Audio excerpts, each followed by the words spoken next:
अपना एक निर्माण इनके, जब मैं सीमा जी से पहली बार मिली थी तो मैंने देखा था इनमें एक जज्बा था समाज में अपने आप को मुकाम बनाने का, और आज वो दिख रहा है, वो मुकाम इस बारून में हासिल की। और मैं सम्मान करती हूँ सभी उन जनता का, उन कार्यकर्ताओं का, खासकर जो भी बच्चे यहाँ पे सम्मान ले रहे हैं। जब मैं प्रमुख बनी थी तो वो लोग बहुत ही छोटे थे, और आज वो जो सौहार्द इस बारून का रहा है उन्होंने भली भांति को संभाल कर रखा। इसलिए तहे दिल से धन्यवाद। जो प्रचलन था बारून का आपने संभाल के रखा है।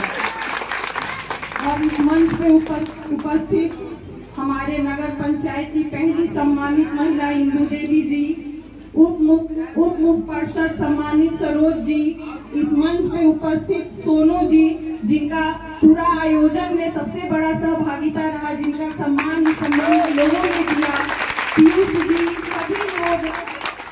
और यहाँ पे सबसे बड़ी बात जो हम हमेशा से कहते आए हैं कि बारून सौहार्द का समाज है। बारून में एक बहुत ही खूबसूरत सौहार्द रहा है, चाहे वो हिंदू का रहा हो चाहे मुसलमानों का। ये प्राण प्रतिष्ठा भगवान शिव का हुआ है, लेकिन यहाँ पर हमारे सम्मानित वार्ड का भी जो मुस्लिम समुदाय से आते हैं, ये भारत की संस्कार है, ये भारत की सनातन है जो सभी का सम्मान करता है। मैं यहाँ पर सभी लोगों को तहे दिल से धन्यवाद देती हूँ, खासकर इस बारून बाजार को। जब भी राजनीतिक मंच मुझे मिलता है और जब मुझे पूर्व प्रमुख के नाम पर अर्चना चंद्र से संबोधित किया जाता है तो मुझे बारून बाजार जरूर याद आता है, क्योंकि यही बारून ने मुझे वो राजनीतिक मंच दिया, वो सम्मान दिया जिसका मैं कभी भी कर्ज नहीं उतार सकती। और ये धर्म का विषय है, इसलिए धर्म के विषय पर तो मैं एक बात और जरूर कहना चाहूंगी कि हमारे हिंदुस्तान के संस्कार में हमारे हिंदुस्तान के दो योद्धा रहे हैं, चाहे राम कह लो चाहे कृष्ण कह लो। आज एक छोटा सा मैं उदाहरण आप लोग को देना चाहूंगी। जब भी हमारा समाज, हमारे परिवार का कोई भी सदस्य घर से बाहर जाता है तो हम लोग जब वो प्रणाम करता है या छोटों से मिलता है तो हम लोग सिर्फ एक बात कहते हैं, तुम्हारी यात्रा शुभ हो, और वो तुम लौट कर घर आओ। उसी तरह से इस धरती पर चाहे वो किसी जाति किसी धर्म से आता हो, एक ही विधि से के विधान से इस धरती पे आता है और एक ही विधि के विधान से इस धरती से चला जाता है। ये कर्म भूमि है, और जब भगवान के घर से हम चलते हैं तो भगवान हमें यही संदेश देते हैं कि लौट के तुम्हें मेरे पास आना है।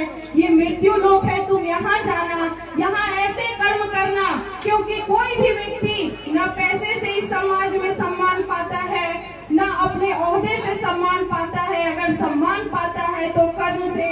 और आपको वो लाइन याद होगा गीता का, जिसमें कृष्ण ने कहा था कर्मण्येवाधिकारस्तु मा फलेषु कदाचन।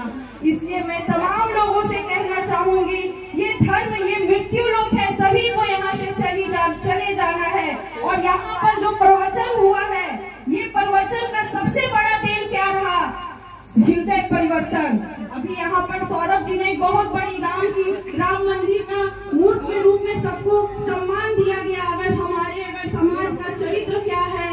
राम को हम लोग क्यों पूछते हैं?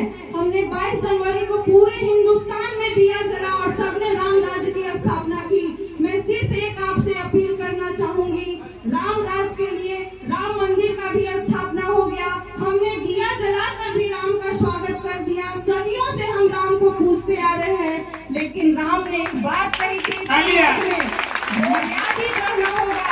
राम राज्य स्थापना करने के लिए त्याग और बलिदान देना होगा। और राम ने अगर समाज को मर्यादित रहने का अधिकार सिखाया तो हमारे यहाँ कृष्ण ने सबको मर्यादित रहने का अधिकार भी दिया, सीख भी दिया। इसलिए मैं तमाम लोगों से कहना चाहूंगी, खासकर इस मंच पर खड़े होने के बाद मुझे गीता का वो श्लोक जरूर याद आता है, क्योंकि यहाँ धर्म स्थापना हो गया। यदा यदा ही धर्मस्य ग्लानिर्भवति भारत अभ्युत्थानम् अधर्मस्य तदात्मानं सृजाम्यहम् पवित्राणाय साधूनां विनाशाय च दुष्कृता धर्म संस्थापनार्थाय संभवामि युगे युगे।